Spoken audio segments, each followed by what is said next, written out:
Muy buenos días, estimados estudiantes. Bienvenidos una vez más a la historia de, bueno, a la clase de Cívica Segundo. El día de hoy vamos a desarrollar, bueno, un tema que nos quedamos la semana pasada acerca de la familia, ¿no? De la familia estamos juntos con el matrimonio.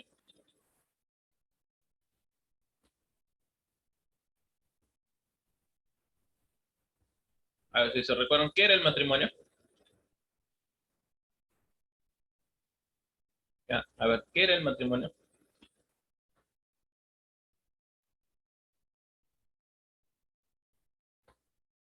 ¿Qué era el matrimonio para ustedes? ¿La etapa más bonita? Ya.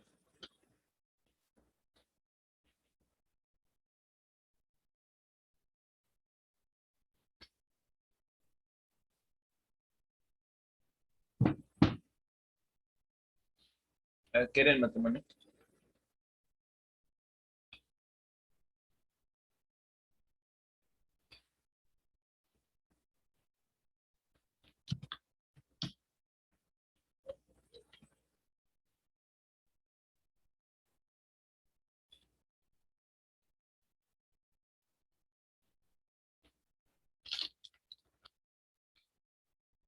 El matrimonio es, bueno, una unión conyugal en una institución social fundamental que involucra establecer un vínculo de pareja y someterlo a las normativas legales, sociales, morales e incluso religiosas dictaminadas por la sociedad. Legal, una ceremonia social y religiosa y una entidad cultural tradicional. Es decir, que por matrimonio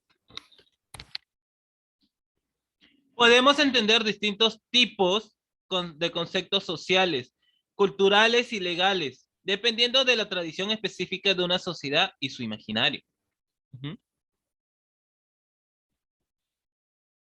Así, el matrimonio es comúnmente regulado por la ley, sobre todo para prohibir las uniones que culturalmente se consideran inadecuadas, como las incestuosas.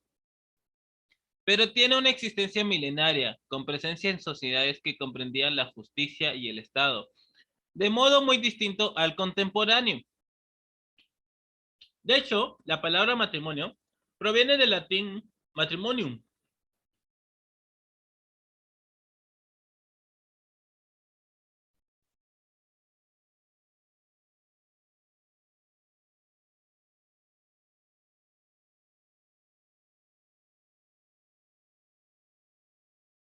O sea, de la herencia que deja el padre, deja el morir, ¿no? O sea, bueno, anteriormente era el patrimonio.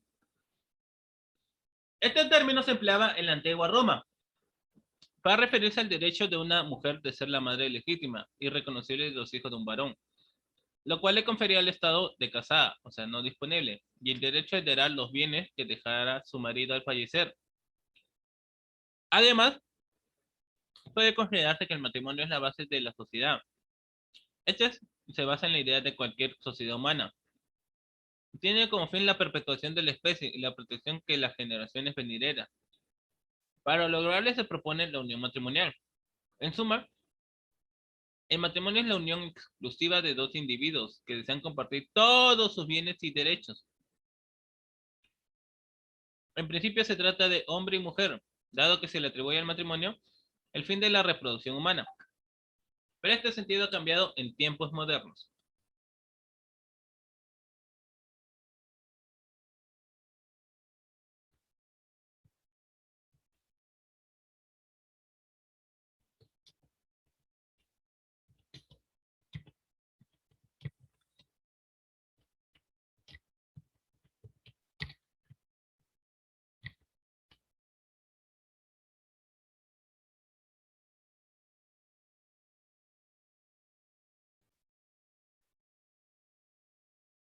¿Cómo creen que haya empezado todo acerca del matrimonio? A ver,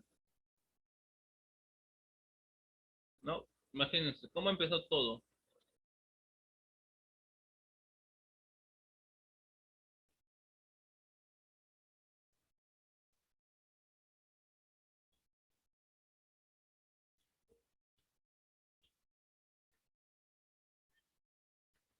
La historia del matrimonio comenzó con los modos en que las culturas antiguas celebraban y formalizaban la unión de sus reyes y nobles.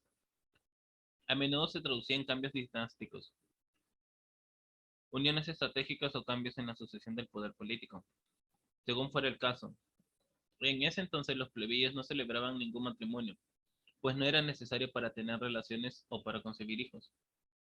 En todo caso, podían hacerlo según ceremonias muy simples. Era frecuente de que las uniones de los plebeyos involucraran el intercambio económico. Quien recibía a la esposa también recibía el control de una dote, perteneciente a la mujer, que podían ser animales, propiedades o un terreno para iniciar una familia productiva y sostenerla.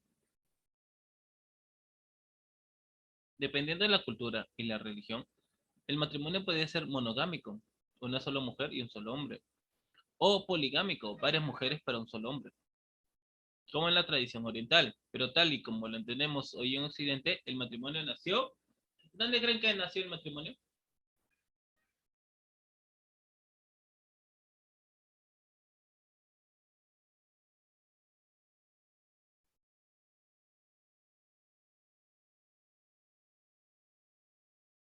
El matrimonio nació pues en la antigua Roma.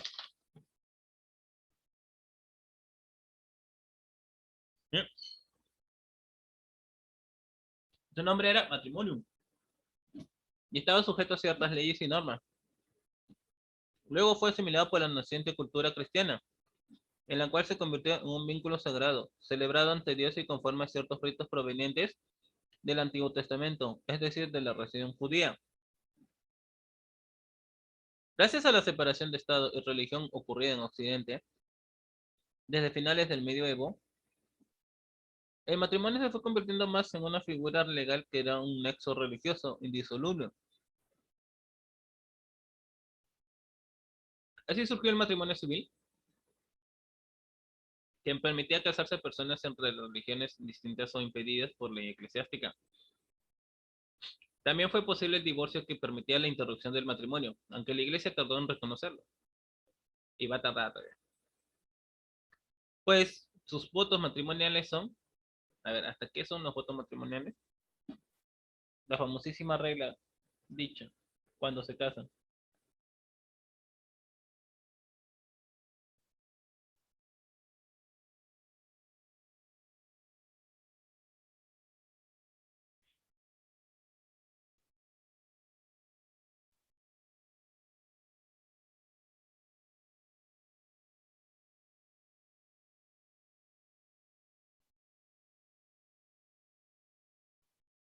Pues, como dice, ¿no? Hasta que la muerte los separe. Más reciente aún, surgió la necesidad del matrimonio igualitario, unión civil igualitaria, dependiendo de la legislación de cada país, que permite a las parejas no formalizar su amor y acceder a los mismos derechos que los heterosexuales.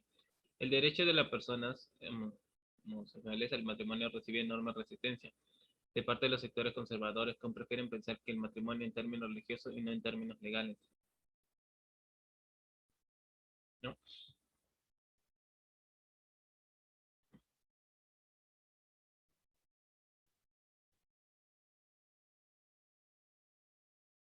Luego, la forma histórica tradicional de matrimonio es entre un hombre y una mujer, con la finalidad de constituir una familia. Esa definición ortodoxa ha sido cuestionada por una parte, porque se ha otorgado reconocimiento a las uniones entre un hombre y una mujer, con finalidades prácticamente idénticas al matrimonio, pero que adoptan formas y denominaciones distintas.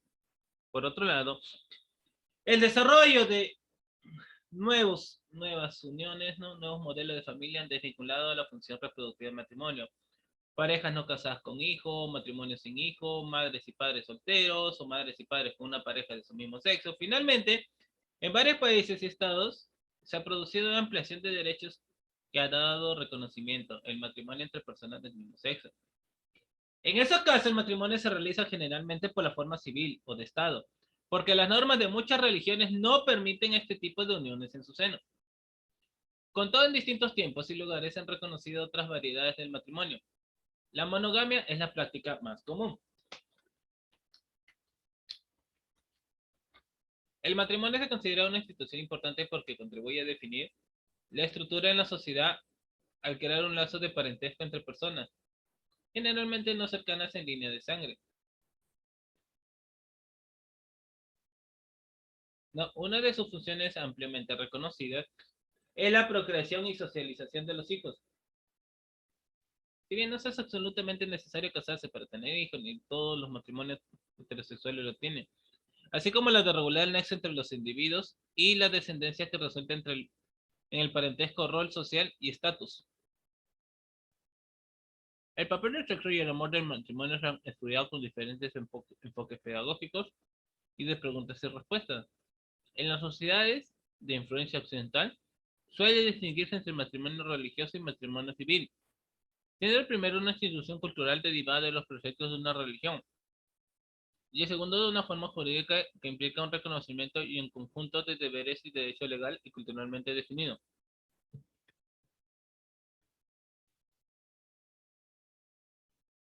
¿No? Por ejemplo, ¿qué característica podemos saber del matrimonio?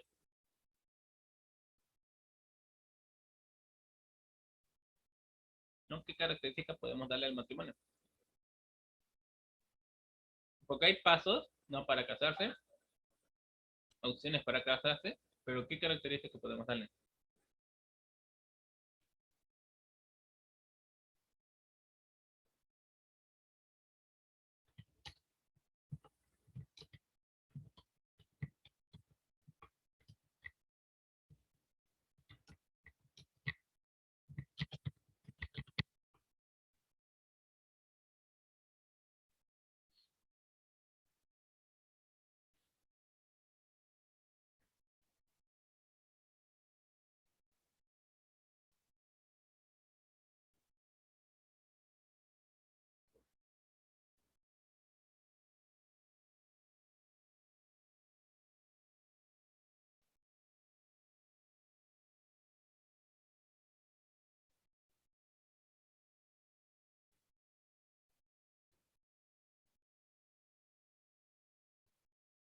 El matrimonio, tal como lo entendemos hoy en Occidente, se caracteriza por ser un vínculo legal, voluntario y duradero.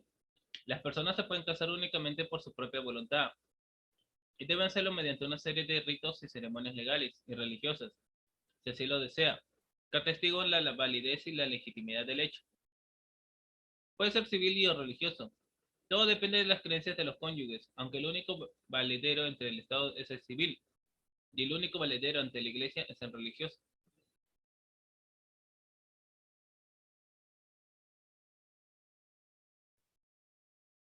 Ser monógamo. Involucra a dos personas únicamente quienes se comprometen a tener un vínculo amoroso y sexual exclusivo, o sea, la fidelidad, que muchos así no llegan.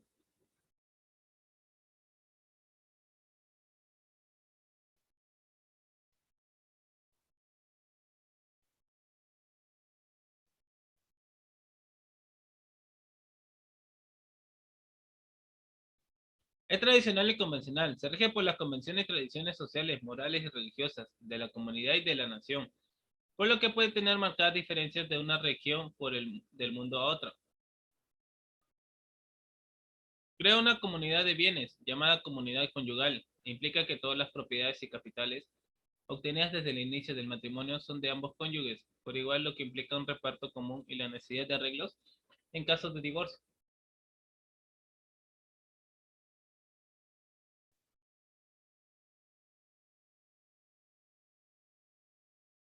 ¿no? Digamos, las características generales de la institución del matrimonio,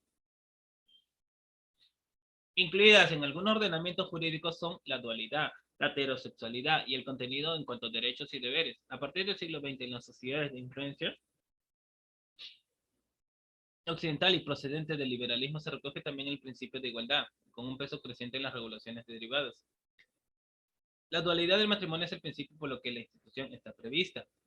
En principio, para unir a dos personas y vincularlas para su convivencia y procreación. En algunos ordenamientos, en especial de la base islámica, se reconoce la posibilidad de que un hombre contraiga matrimonio con más de una mujer. Pero incluso en ese caso, la, la institución vincula a una persona con otra. Pues las diversas mujeres que un musulmán puede tener o no están unidas. En principio, por ningún nexo matrimonial ni tienen derechos y obligaciones entre sí. Tradicionalmente, el matrimonio exige la pertenencia de cada contrayente, de uno de ambos sexos, de manera que un hombre y una mujer son los únicos que en principio pueden contraer matrimonio. Este principio está siendo modificado en algunos países en favor del principio de igualdad, como dice, ¿no? A fin de reconocer la paridad de derechos y obligaciones entre hombre y mujer, y extender los beneficios que implica la institución del matrimonio a parejas formadas por personas del mismo sexo. El contenido en cuanto a derechos y deberes de los cónyuges varía en función de los ordenamientos jurídicos de cada país, pero por lo general todos les imponen la obligación de vivir juntos y guardarse, pues no, fidelidad, de socorrerse mutuamente, de contribuir al levantamiento de las cargas familiares y de ejercer conjuntamente la potestad doméstica y la patria potestad sobre los hijos, que se presumen comunes salvo prueba en contrario. Las singularidades del contenido del matrimonio en cuanto a derechos y deberes de los cónyuges derivan de cada país de su propia concepción cultural de institución, que le ha dado forma en su legislación positiva y en su práctica jurídica.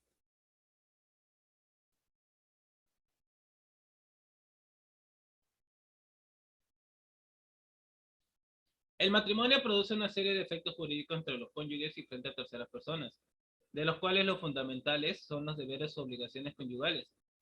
El parentesco, la adquisición de derechos de sucesión entre los cónyuges y el régimen económico del matrimonio, que tiene distintas modalidades en los diferentes países. Además, en varios países produce de derecho a la emancipación del contrayente menor de edad, con lo cual éste se queda libre de la patria potestad de sus padres y podrá en adelante actuar como si fuera mayor, aunque posteriormente se divorcie.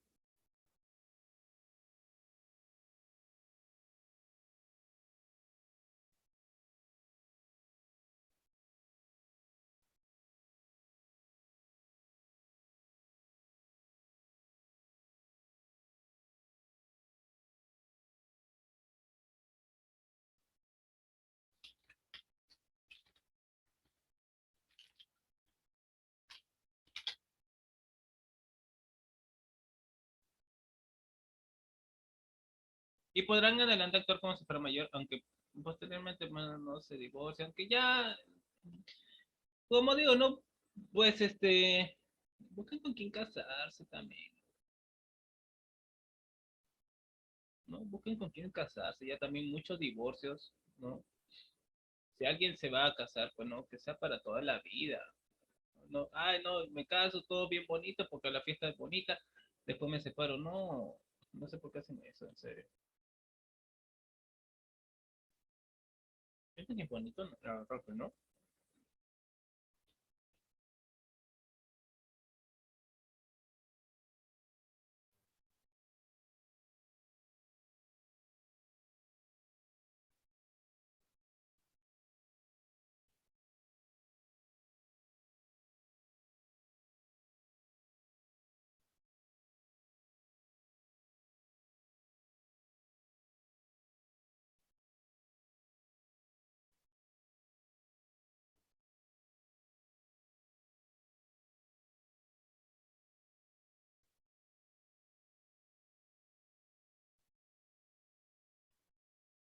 No sé, hasta el momento, ¿no?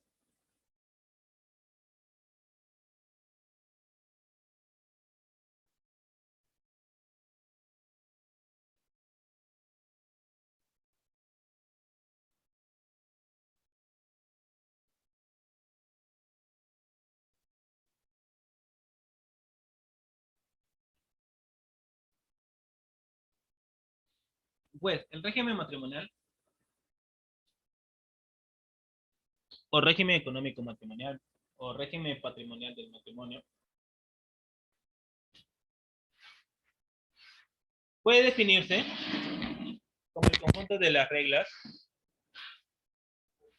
que determinan y delimitan los intereses económicos pecuniarios que rigen las relaciones interconyugales en el matrimonio y las relaciones con los terceros.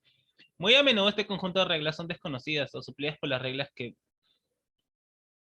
de facto vienen aplicando los cónyuges por pacto, por buena fe e incluso por una costumbre constituida entre los mismos en sus relaciones cotidianas domésticas. El régimen económico tiene que gran extendencia sobre todo en casos de separación matrimonial, en divorcio y en derechos de tipo sucesorio. O sea, mortis causa, pues no si muere por algo, como son las herencias, aunque también tiene gran repercusión frente a terceros en los casos de insolvencia de alguno de los cónyuges, por lo que si se desvía de lo establecido por defecto de la ley, habitualmente debe estar inscrito en un registro público. ¿Mm?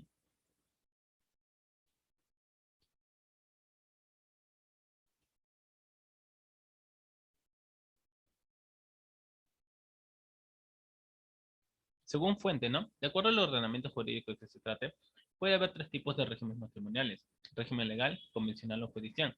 En el régimen matrimonial legal, es el establecido por el legislador de la ley y que se suele aplicar de forma supletoria, es decir, cuando las partes no han convencido a adoptar otro distinto. El régimen convencional es el adoptado por los cónyuges de las capitulaciones matrimoniales. El régimen judicial es el establecido por una sentencia del tribunal, ¿no? Por ejemplo, cuando se solicite la disolución de la sociedad conyugal. Según sistema, existen diferentes tipos de regímenes. Regímenes de comunidad o bienes. El origen histórico de la comunidad es sumamente discutido. En el derecho romano no existen antecedentes ciertos de la existencia de la institución, a pesar de que autores antiguos como Laurier creía encontrar en un fragmento de Scaevola, o en epigrama marcial de Nigrine, o en el Digesto. El origen de la humanidad. Otros como Coquille, Crossley, Humbert y Hal Balroyo se remontan más allá, que los romanos habían dejado subsistir la costumbre gala de la comunidad, comunidad universal absoluta o comunidad limitada, consorcio conyugal aragonés, comunidad de muebles y adquisiciones a título oneroso, sociedades gananciales, comunidad de adquisiciones a título oneroso también. El régimen de separación, ¿no? Viene por la separación de bienes. En este régimen, cada cónyuge mantiene la propiedad de los bienes presentes y de los que quiere durante el matrimonio, administra, goza y dispone libremente de ellos, y responde exclusivamente por las deudas que contrae. Considera Joseph Rank que este régimen constituye la negación llevada lo más lejos posible en toda asociación pecuniaria entre los esposos, y Salvatierre ha reiterado que la separación de bienes es la negación de un régimen matrimonial. Ferrara, criticando el anterior régimen legal italiano, afirmó que es quizás el peor régimen de todos porque los cónyuges están entre sí, para todo lo que se refiere a sus intereses y bienes como dos extraños. Régimen total.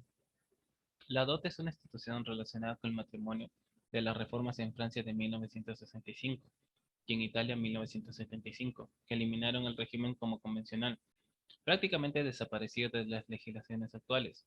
Solo se mantiene en los códigos de Portugal, Grecia, Australia y Brasil, siempre con régimen convencional. Aquí la mujer seguía siendo propietaria de sus bienes, mientras que la dote pasaba a ser propiedad del marido, quien debía restituirla a la disolución del matrimonio.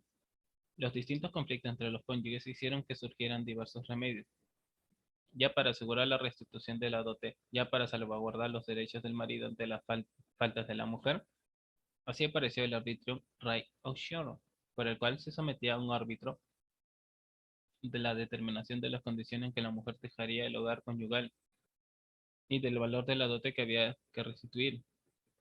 A caucho rei usuario, que era el compromiso de restitución. El iudincum de moribus mulieri, acción penal que tenía el marido para obtener condena de privar parcial o totalmente de la dote de la mujer por sus faltas graves. Régimen de unidad de administración o régimen de administración y disfrute maritales. Participación en los gananciales. Régimen de la unidad de bienes, ¿no? Este régimen no tiene aplicación en la actualidad. Aquí el patrimonio de la mujer pasaba al marido en propiedad como una universalidad. Este tenía la administración y disposición del matrimonio como si fuera propio. A disolución del matrimonio, la mujer o sus herederos recibían el valor de los bienes aportados. De esta forma, el derecho de la propiedad de la mujer se convertiría en un derecho de crédito sobre el valor. El marido era responsable de la deuda de la mujer, cuyo valor descontaba a la disolución. Por eso, si se van a casar y van a pedir un préstamo, tengan mucho cuidado, no más digo. Régimen de la unión de bienes. Si bien la propiedad de los bienes a ambos cónyuges permanece separada, el marido tiene la administración y disfrute de todos los bienes, se apropia de todos los frutos y soporta las deudas. Se excluye de esta y administración disfrute marital de los bienes, ¿no? Reservados de propiedad de la mujer. Esta fusión hace que el régimen se confunda con el de la unidad de bienes, pero la diferencia se muestra en el momento de la disolución. ya que el marido debe reintegrar en los bienes en especie. Las ganancias obtenidas en la administración del patrimonio del marido y del aportado por la mujer corresponden al primero. Cada cónyuge es deudor de las obligaciones contraídas antes y después del matrimonio. La mujer tiene la facultad de celebrar actos jurídicos como gestora o representante legal del marido dentro de los límites de la esfera doméstica. Las cargas del hogar pesan sobre el marido. ¿Ya? Desde el 1 de agosto de 2015, con la entrada en vigor del nuevo Código Civil y Comercial de la Nación, se puede actuar a través de la celebración de convenciones matrimoniales, por el régimen matrimonial de comunidad o ganancialidad, o por el de separación de bienes. Las convenciones matrimoniales deben hacerse antes del matrimonio mediante escritura pública, y de la misma manera pueden modificarse una vez al año. Se aplicará supletoriamente el régimen de comunidad en caso de silencio de los esposos. Hasta entonces, el régimen patrimonial del matrimonio establecido de Argentina era el régimen de sociedad conyugal, que tenía su inicio con la celebración del matrimonio, sin que pudiera pactarse que se iniciara antes o después. El régimen era de orden público, es decir, que todos los bienes adquiridos durante el mismo eran gananciales, con excepción de aquellos que provengan de herencia, legado o donación. Régimen de sociedad conyugal, ¿no? El régimen de separación de bienes y el régimen de participación de las gananciales. El sistema por defecto en España es el de la sociedad de gananciales, en la zona de aplicación del derecho común, es decir, aquellos territorios en los que no hay implantado ningún derecho total, foral o tradicional especial en la materia. En términos muy generales, solo la compilación para Cataluña y Baleares regulan un régimen por defecto diferente al de gananciales, de modo que matrimonios contraídos en esta comunidad tienen por defecto la aplicación del sistema de separación de bienes. Por otra parte, en Aragón, el régimen por defecto es el de consorcio conyugal, regulado en la Ley 2/2003 de 12 de febrero, que regirá el defecto de pactos capitalizaciones sobre el régimen económico del matrimonio, pero para completarlos, en tanto no lo permita la respectiva naturaleza. Los cónyuges pueden optar a través de las capitalizaciones matrimoniales por cambiar el régimen en cualquier momento, tanto de forma previa al matrimonio como posteriori, optando entre los distintos regímenes. Existen diversos motivos por los que se puede elegir uno u otro régimen económico matrimonial, entre otros. Se pueden citar la diferencia entre la riqueza e ingresos que los cónyuges en el momento del matrimonio, la existencia de riesgo patrimonial en la profesión de alguno de los cónyuges.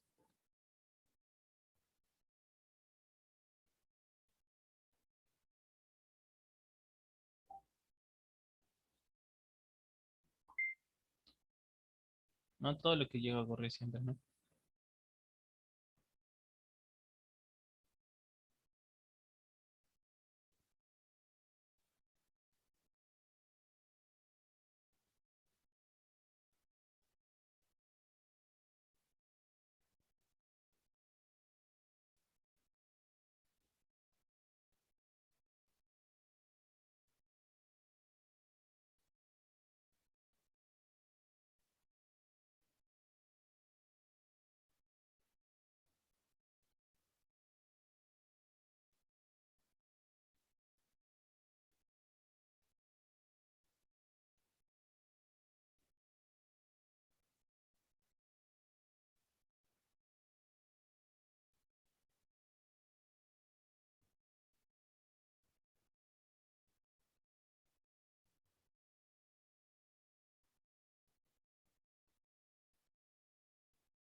Y eso es acerca del régimen matrimonial, ¿no?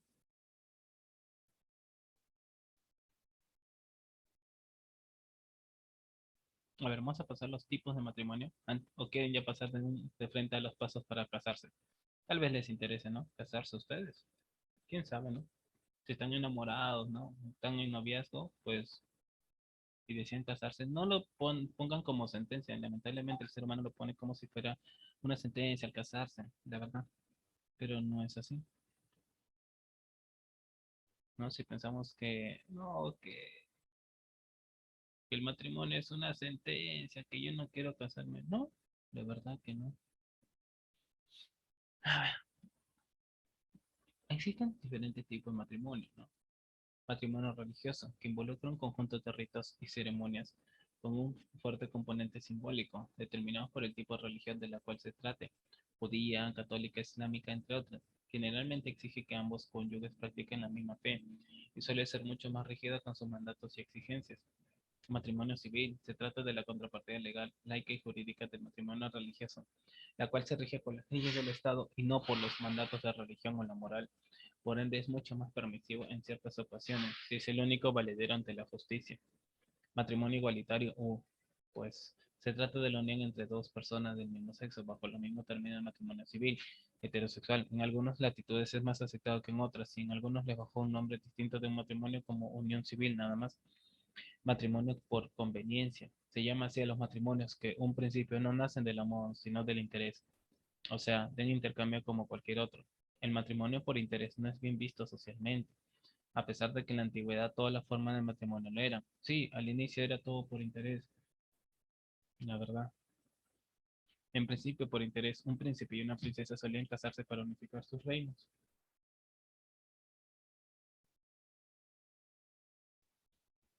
No porque se amaran, ¿no? Por ejemplo.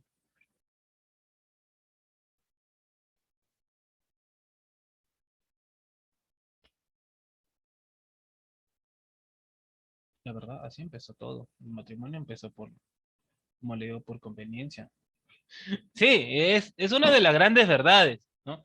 O sea, no es que se casan porque tan bonito, vivieron una historia de amor. No, no fue así el inicio.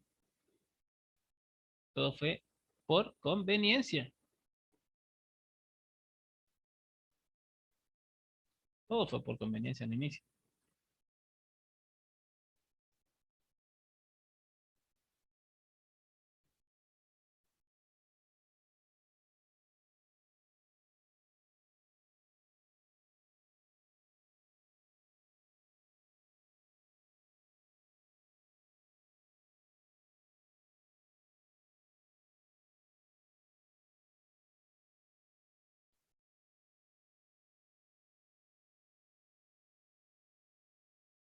Pues, como digo, ¿no? Primero el matrimonio religioso.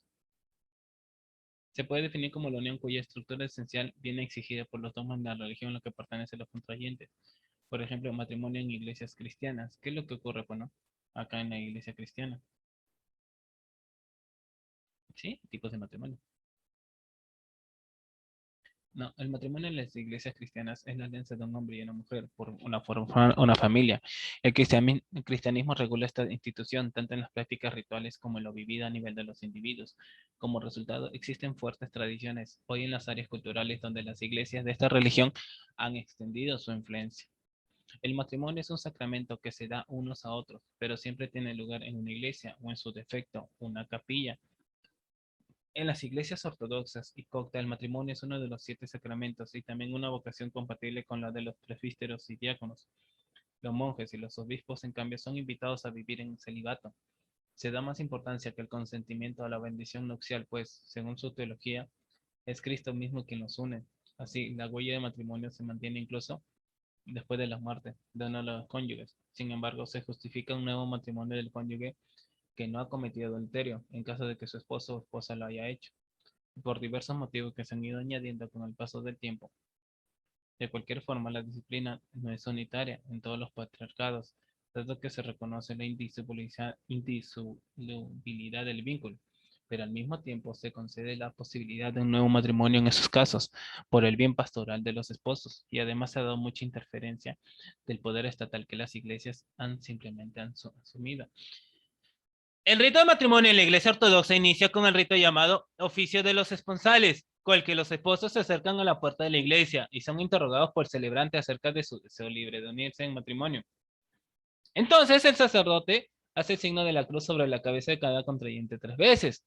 Luego les hace entrega de unas velas encendidas, los conduce al interior del templo. El celebrante lleva el incensario y cuando llega al altar comienzan las plegarias en las que responde el diácono y el coro. Luego pone los anillos a los esposos. Al oficio de esponsales sigue el oficio de bodas.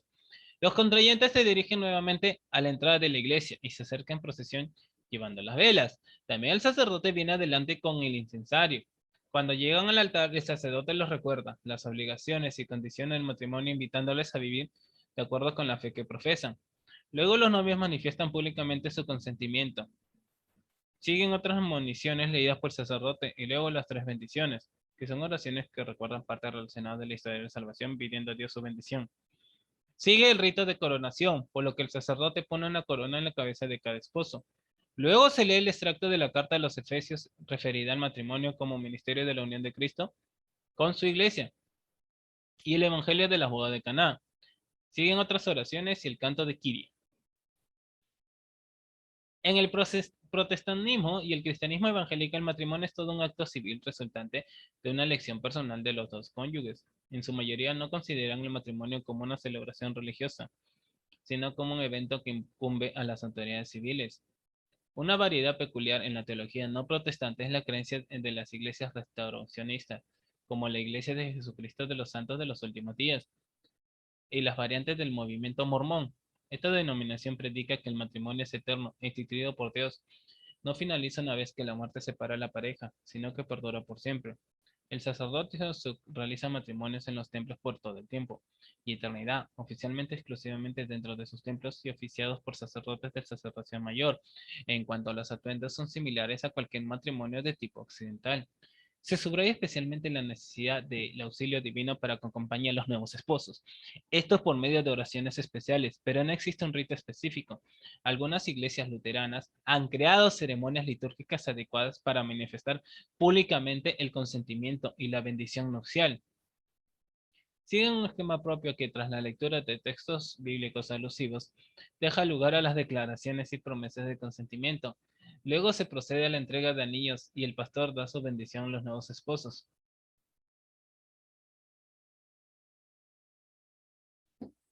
Así es. Ya que digamos, en la Iglesia Católica el matrimonio es una alianza, bueno, que el hombre por la que un hombre y una mujer constituyen una íntima comunidad de vida y de amor.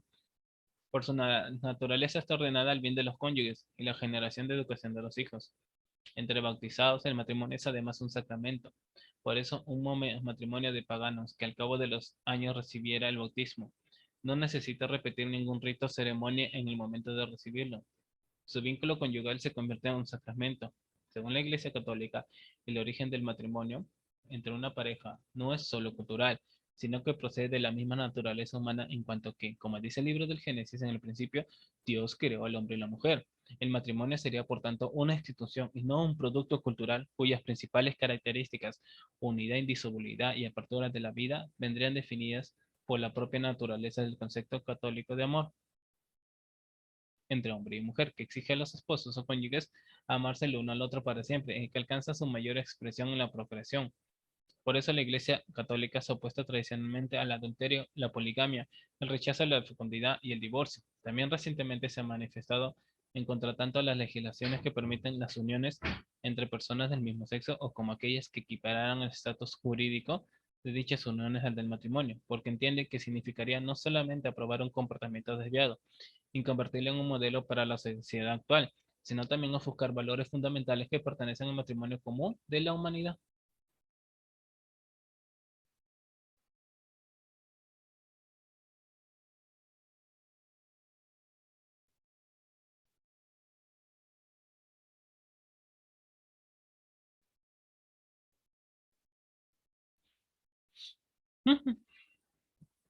Por eso, fíjense con quién se van a casar. Y si lo hacen por católico, pues también. La iglesia aguanta demasiados divorcios, la verdad. ¿No?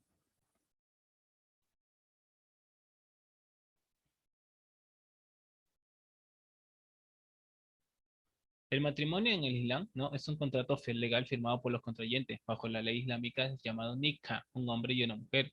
La ley islámica, a través del FINC, considera que solo el marido tiene permiso legal para obtener un divorcio por cualquier motivo. Uf, míralo, pues sí. Sí, o sea, digamos el hombre, ¿sabes qué? Me aburrí de mi pareja, me voy a divorciar. El hombre nomás se puede divorciar, la mujer no. Los suníes, el grupo musulmán los más grandes, celebran matrimonio bajo la presencia obligatoria de al menos dos testigos, consistente en guardián de la novia y otro invitado. En cambio, en el chiismo, el matrimonio entre los islamitas chiitas pueden ser celebrados sin la persona de testigos. El matrimonio en el hinduismo, ¿no? Es un deber sagrado, incluye obligaciones tanto religiosas como sociales. Existen gran variedad de tipos de matrimonio, tales como el Gandharva Vivaha, matrimonio instantáneo con consentimiento mutuo, el Rajkasa Vivaha, o también llamado matrimonio demoníaco, donde la pareja secuestra a su esposa. El matrimonio arreglado sigue presente en gran parte del subcontinente de la India. Las bodas del hinduismo son grandes celebraciones amenizadas con música, bailes y grandes multitudes. Se interpretan además rituales y comidas para bendecir a la pareja. Existen puntos de vista tanto conservadores como liberales del matrimonio. Oh, bueno, vuelven a ingresar con el mismo link que se les envió. ¿Ya? Como el mismo link que se les envió, vuelven a ingresar.